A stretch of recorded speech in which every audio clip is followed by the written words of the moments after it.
Hey, I'm Jeff Skversky. On this episode of Inside the Huddle, presented by Sportskeeda, I catch up with New Orleans Saints tight end Juwan Johnson. He has such a great story. Years ago, he was ranked as the best high school receiver in the state of New Jersey. He then goes on to Penn State, then Oregon. But his dream of being drafted into the NFL is dashed. He goes undrafted, but ends up with New Orleans. The Saints give him a shot. He then gets cut by the Saints, ends up on their practice squad. He's finally elevated. He's on the team. And then around this time last year, the Saints approach him about becoming a tight end. Yeah, he was a receiver. Now he's going to be a tight end. So he caught on quickly. An amazing first season as tight end. He appeared in 14 games, 2 starts, finished with 13 catches, 159 yards, and 4 touchdowns. We will talk to Johnson about his journey. An amazing story, as well as Drew Brees, the transition in New Orleans for the entire team with a new head coach, perhaps Jameis Winston as the starting quarterback. We'll talk about that. And of course, a little Tom Brady and Rob Gronkowski on this episode of Inside the Huddle, presented by Sportskeeda.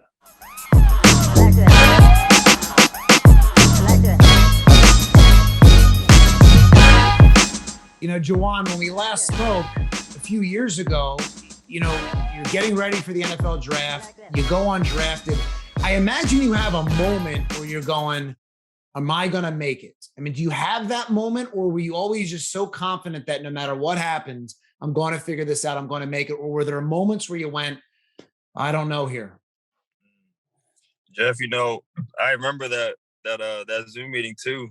I remember I had like a weight vest on in the car. I just came from a workout. 2020 when COVID was happening, it was crazy. I was very optimistic going into that draft week. Talking to teams, thinking I'm going to get drafted. And sitting there and not getting a call, getting a few calls from teams saying like, "How you doing?" Not the call you want, but just after the draft, just very, very discouraged. But I had a huge, huge chip on my shoulder. And so going into, that camp, obviously didn't go as planned. I was cut, but I was brought back on the practice squad. I was just like really motivated, man. It's just like really, really motivated. And there was times where I'm just like, man, I don't know if this football thing is cut out for me. Just because I've always wanted so much out of myself. And so, not making the team my rookie year, but still being on the team was kind of like, dang, like I really need to do something about it. So, through the course of the end of the year of that year, I got signed onto the squad. Felt good, but I really felt like at that time I was having fun, like really having fun with it. Really feeling like I could really put set my grounds in this NFL league. So, yeah, the first year was tough. Going into the draft was tough, but I'm getting the hang of it now. So. Yeah. And so when you're in that moment going, I don't know if I'm cut out for this, and you get cut out of the gate, you get undrafted, you then get cut by the Saints. Mm-hmm. How low is it for you? I mean, and who are you calling to kind of help get you through it? You calling home, you calling friends that have gone through it? Or are you just like in a hole? Like what's kind of. Yeah. It's definitely tough.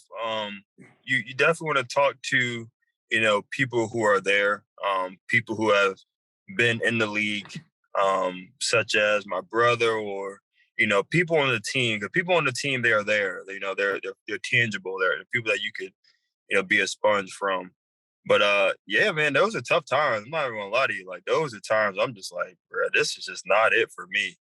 But Jeff, I have a strong faith, man, and I think having faith in Jesus is kind of like the biggest thing for me, because I feel like if I won't be a football player for long, but I'll always be I'll always be a person at the end of the day. And so just thinking of something higher than I am and doing the will for him and not for myself is kind of the biggest thing for me.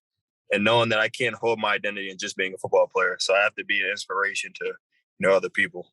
Yeah. And so do you have another moment where you're approached about transitioning from wide receiver to tight end last year? I imagine it was kind of around this time or a year ago. So do you have that other thing going, wait a minute, I'm a wide receiver, or will you go, no, I'm I'm a tight end. Cool. Let's go. Right. Well, yeah, I mean, it kind of was lingering once I got there. Honestly, before the draft, I mean, there were teams like the Cardinals hit me up saying that they wanted to draft me as a tight end. There was Chicago before talking about they wanted to have me as a tight end. So there were teams out there already putting in their brain that they wanted me as a tight end, and I opened up to the idea. And so I went to the Saints. There was no doubt about it. They were going to have me at wide receiver. And so I got there and I was like 235. So they're like, man, you're kind of big for a receiver. You know, you need to stop eating. But at the end of the day, when you're in New Orleans, there's no such thing as not eating or stop eating. So, you know, I kind of kept eating. And next thing you know, I'm 240. And it's like, you know, we're probably going to have to move you soon. So I went through the whole year, rookie year. And the next off season, I got the call from our quarterbacks coach. And he was like, yeah, man, we're going to move you to tight end. And honestly, from there, a switch turned on for me. And so I've never had more fun with this game since making that move. And it's been the best thing for me. Yeah. And so essentially you say you get that call from the quarterback coach. I would think you get it from Sean Payton or the general manager or even the tight end coach and the wide receiver coach, not the quarterback coach. Definitely.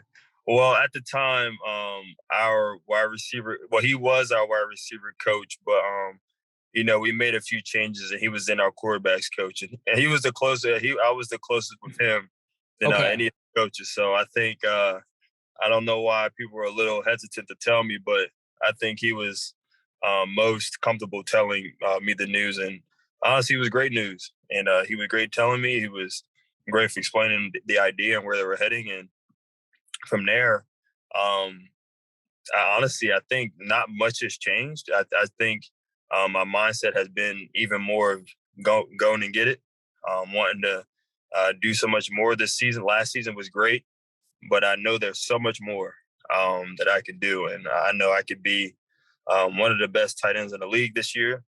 I'm a firm believer in that. And honestly, if I just keep, you know, doing what I need to do, having fun, I can easily be that. So. Yeah, I mean, it pays off right away. I mean, you have 4 touchdowns last year, and one comes in that first game. Mm-hmm. When you catch that touchdown, your first career touchdown, and you're a tight end, probably not the way you envisioned it. You know, you're thinking you're going to be a receiver in the league, perhaps. What is that moment like? I imagine in that moment, you're thinking back to those low points where you're being cut, or you don't know if you're going to make it, or if this is, you know, what's cut out for you. Do you have those moments in the middle of this game, or you know, what's kind of going through your mind when you make that first touchdown career? Oh, man. Honestly, at first, just looking at it, I was just playing ball, honestly. Like, I wasn't really thinking about much. I was honestly just worried about getting the win, to be honest with you. Okay. It's our first game, so I'm not really thinking about much. You know, and honestly, I caught another one in the game. I'm just like, all right, like we're doing our thing today. Like, all right, we just, you know, this is how the year's gonna look like. But honestly, like that night, just looking back, like, man, like I've went through a lot, and this is where I am. So it shows a lot of perseverance. It shows a lot of, you know, working from a small town. It just brings up a lot of stuff. You know, coming from a small town like Glassboro, and you know, going to the NFL and making plays and things like that. That's what any small town kid's dreams would be. Just doing things like that. So. Yeah, those emotions, you know, came up, and then, you know, that the next couple of days they have to go away because we have another game. So, right. It was definitely surreal, but it was definitely humbling to know that, you know, you just can't let the circumstances dictate, you know, your whole life. You know, you definitely don't want to do that. So just having circumstances motivate you instead of bring you down is kind of what I wanted to do. Yeah, I'm sure when you're trying to crack into this and stick somewhere, obviously like New Orleans, you're going, I'll be the punter. I'll be the kicker. I don't care. I'll be the long snapper. I just want to be on the team. And, you know, you're doing whatever you can to make that team and make yourself valuable. And then so you end up at tight end. And how comfortable do you feel? Because you go back to thinking about growing up in Glassboro in New Jersey, in the state of New Jersey, you know, you're the best high school wide receiver at one point. Right. And so, you know, how tough has the transition been to being a tight end at that position? Yeah. Honestly, I'm not even gonna lie. tight end is probably one of the toughest positions in the sport, just simply because, you're pass blocking, you're run blocking, you're trying to know the scheme of the defense and the defensive line, linebackers, safeties, corners. You're also running routes, catching passes. So it's a lot more that went into tight end than I knew or anticipated. But it made my eyes open up a little bit more to the game. And so I've never watched so much film in my life. Like, it's the craziest thing. Like, I'm watching so much film and I'm learning so much. And I know last year it was very hard for me to understand a run scheme. But, this year it's so much better, so much easier. Just knowing what I need to do, knowing information. Yeah, it's just a lot. It's a lot of information you gotta, attain, but it's been so beneficial. And you watching tape, not only I assume of your stuff, maybe your practice stuff and things like that, Yeah. but are you watching tape of like Rob Gronkowski, who you would see twice a year with the Bucks? Were you watching Gronk at all? Just because, he's one of the, obviously the greatest tight ends ever. Yeah.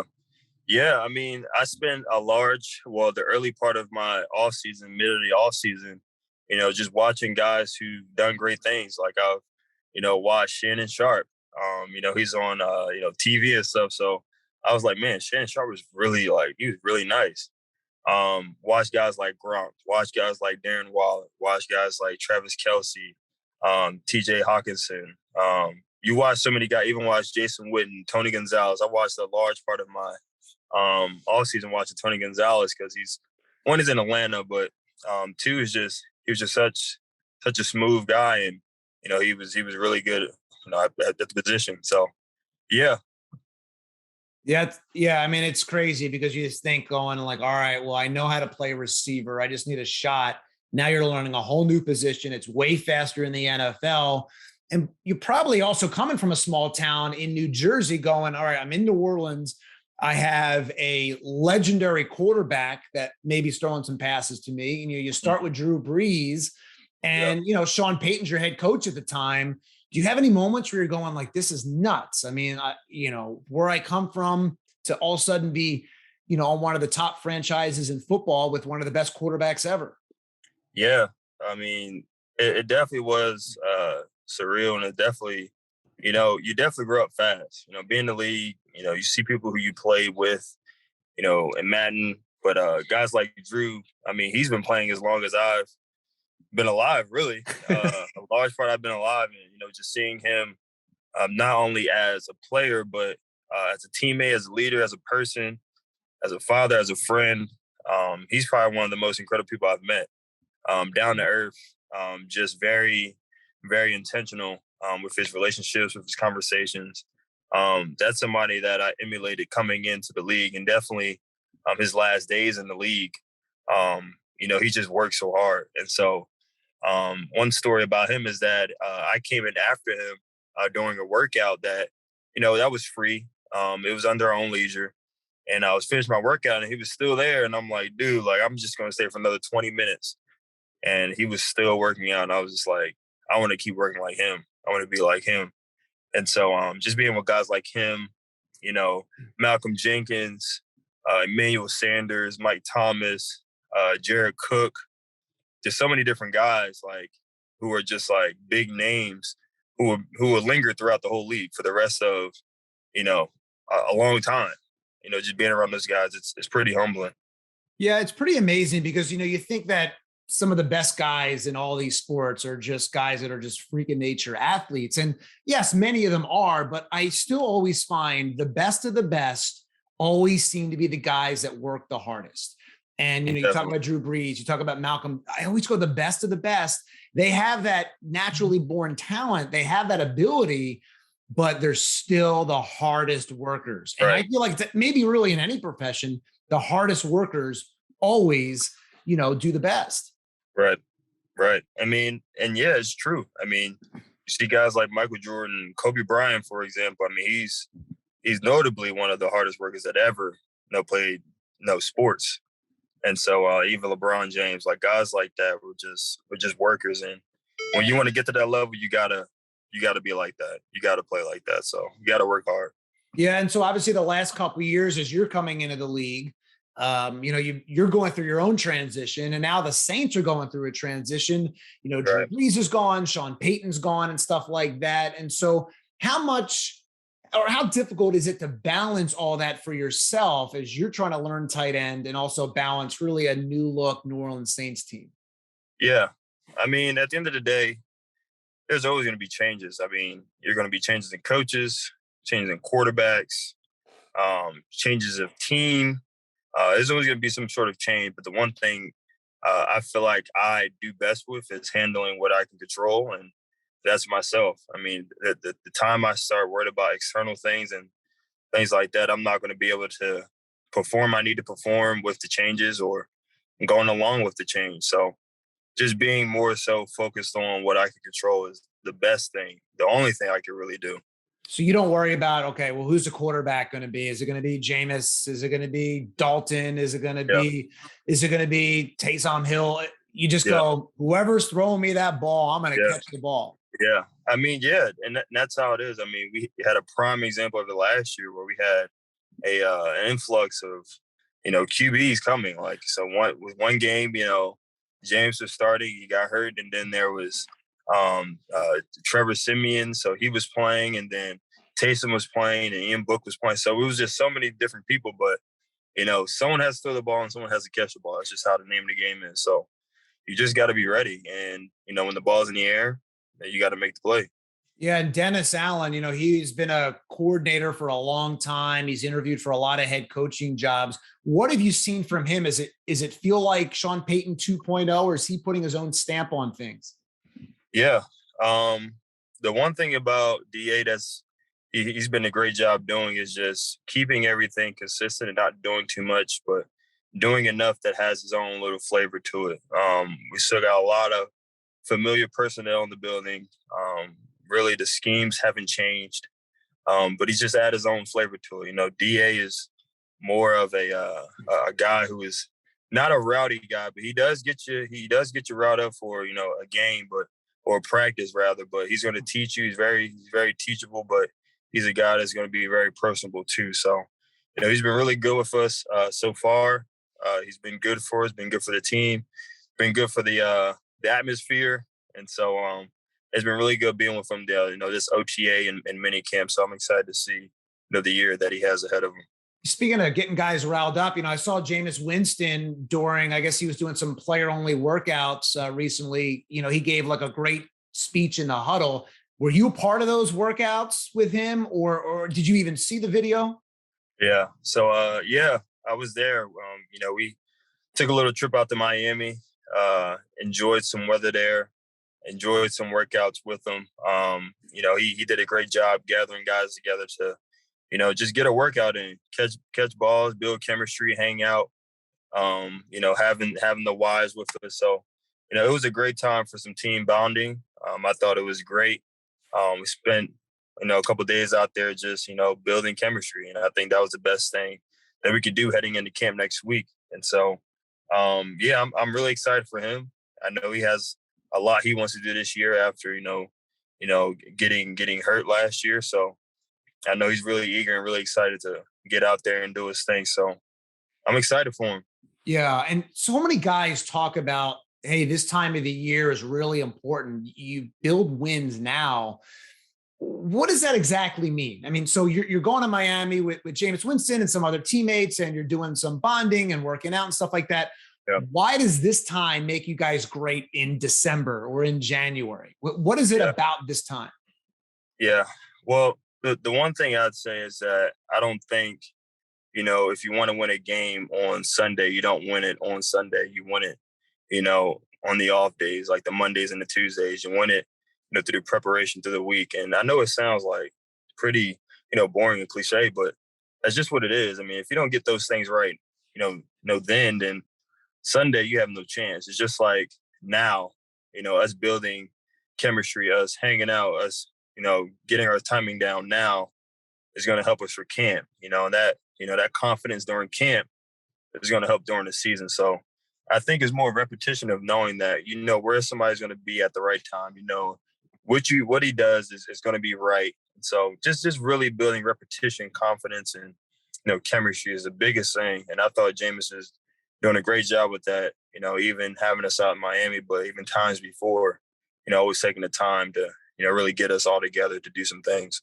Were you surprised that video of him talking to you guys in the huddle went viral and people were all, caught up in it? Or are you just going like, that's just the way it is. That's just Jameis. I mean, that's just the way he is. Well, I think anything Jameis does is going to go viral. It's just what it is. It is what it is. But Jameis, that's just how he is, though. I mean, a guy that's going to, one, get you amped, but that's a guy that's just going to tell the truth, and he's just being his genuine self.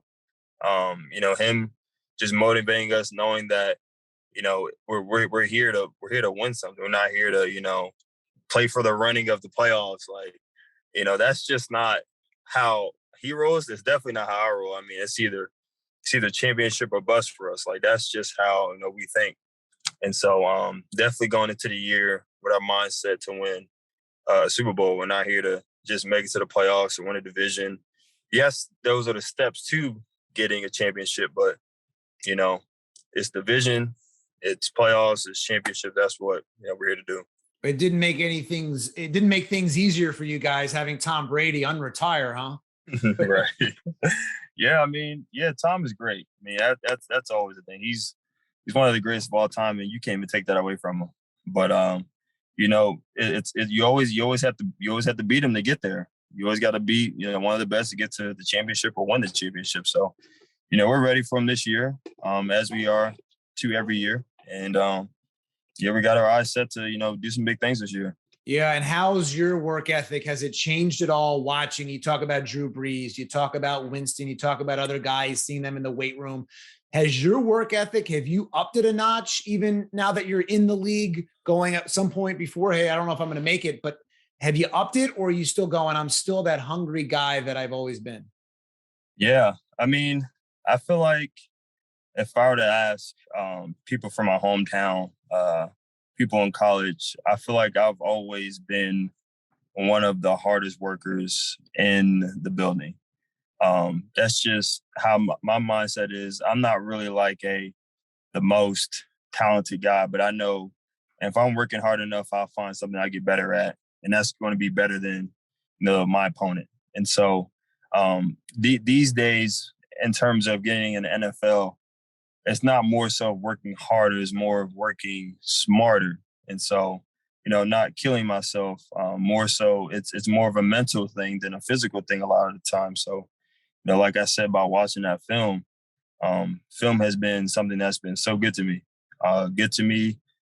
Flexibility, that's also work, but it's not also about the strain and beating up on your body. So there's so many more things to work than just working out and lifting. Yeah, well, I'm happy for you. I mean, coming out of Oregon, I remember before that draft, you were projected as a late round pick. You don't know what may happen here. And then you go undrafted, and then bam, you land in what's been a perfect spot for you as you're, making things happen, and hopefully bigger things to come this year after 4 touchdowns last year. Yeah. I'm really excited. I mean, like I said, I'm working. So I know individual success comes, but it means a whole lot better when you got, a championship on your finger. So I'm really excited to see what we can do this year so we can make those things happen. Have a parade in New Orleans. Yeah, and get some gumbo, head up down the French Quarter. I get it. No lie. I get it. Hit up Dickie Brennan's, the whole thing. Right. Well, thanks so much for joining me. I greatly appreciate it. A special thanks to Juwan Johnson of the Saints for joining me. I love his story. Such a great, amazing story of persistence, drive, and determination.